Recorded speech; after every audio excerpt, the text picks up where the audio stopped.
Welcome back, Freshwater Fishing Novices, new viewers. It's Freshwater Fishing Novice Friday. This is the Freshwater Fishing Novice YouTube channel. My name is Molez, and I'm the Freshwater Fishing Novice.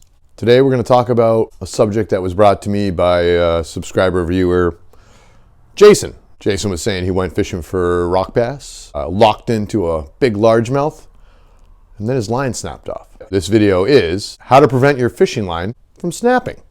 So let's talk about the issues that you might have with your fishing line and how you can fix it. Let's talk about why fishing line fails. There's a couple different reasons and possibilities why a fishing line might fail. First reason, maybe the line weight isn't heavy enough. Maybe your line has a nick in it and you didn't realize it. You hook a big fish and all of a sudden that weak point, bang, snaps. Here's one that's always an issue for me, user error. Possibly your knots, maybe you didn't tie them right, makes a weak point and then fish hits it, bang, you've snapped off.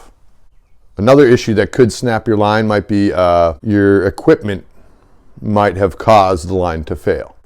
Let's dig a little bit deeper into these four issues and how you can hopefully prevent them. All right, I'm going to work backwards here.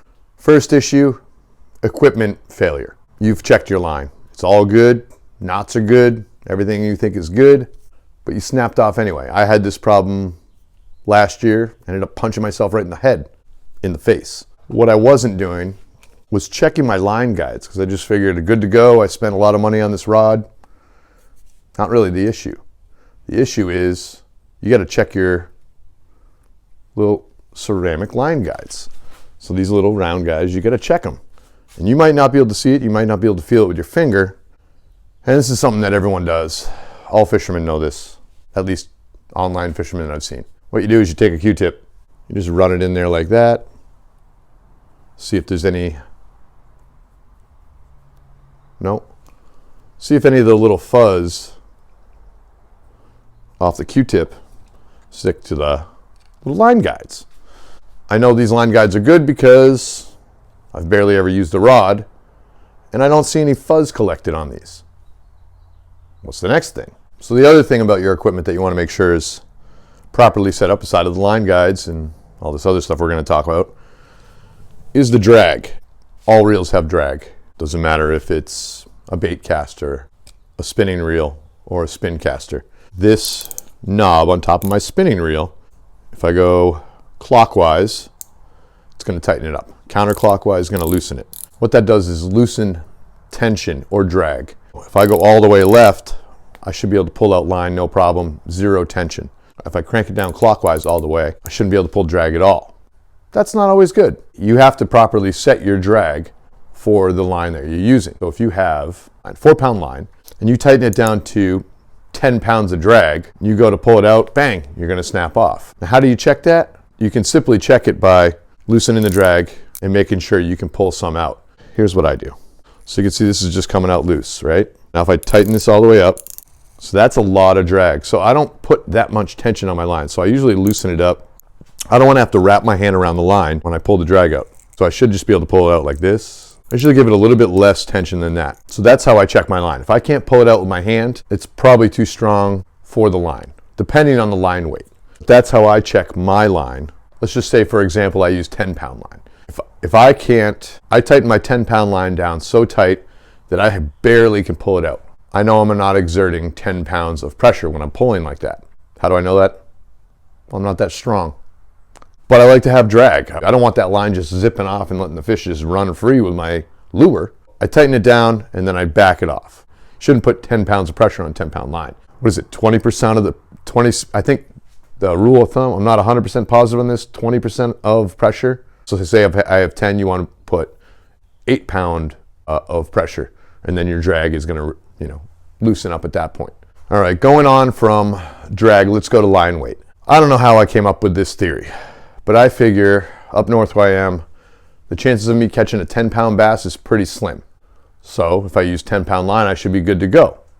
Now, if I back it off the drag and it's only exerting 8 pounds of pressure, I should be still good to go because I don't know too many people that catch 8-pound bass up where I am. You want to base it off the fish you're going for. If you're going for catfish or carp, those fish are a lot bigger and a lot stronger. If you're trying to catch a 30-pound carp and you're using 4-pound line, it's probably not going to be the call. use the line that's appropriate for the fish you're catching. But you were catching rock bass, so you shouldn't even need a very heavy line. So it's reasonable that you did snap off when you caught a big bass. The only way you could have alleviated that, maybe if it wasn't any failure of the line and all that stuff, loosen your drag up so you can fight that fish until it's exhausted and then pull it in on that lighter line. Line weight's important, guys. All right, we're gonna stick with line for a second here. Say you're out there fishing, you cast it out, oh crap, I got it over that tree limb. Now you're pulling it back over the tree limb nice and slow so you don't get hooked. So you pull it back, but the line is running over this rough stick in the woods. It's got bark and everything else. What you might not notice is that line getting nicked up as it's coming over that stick or that tree limb. So you want to check your line. Anytime you get snagged or you throw it over a tree or there's any issue like that, you want to check your line. At least, I'd say the first 2-3 feet of line. Just run your hand down that line. If you feel any nicks, you want to cut that line above that nick and retie. So you have nice fresh line that's good to go. Watch out for line nicks because that failure happens and, well, it stinks. All right, here's the last thing we're going to talk about today. User error. And this is my biggest problem.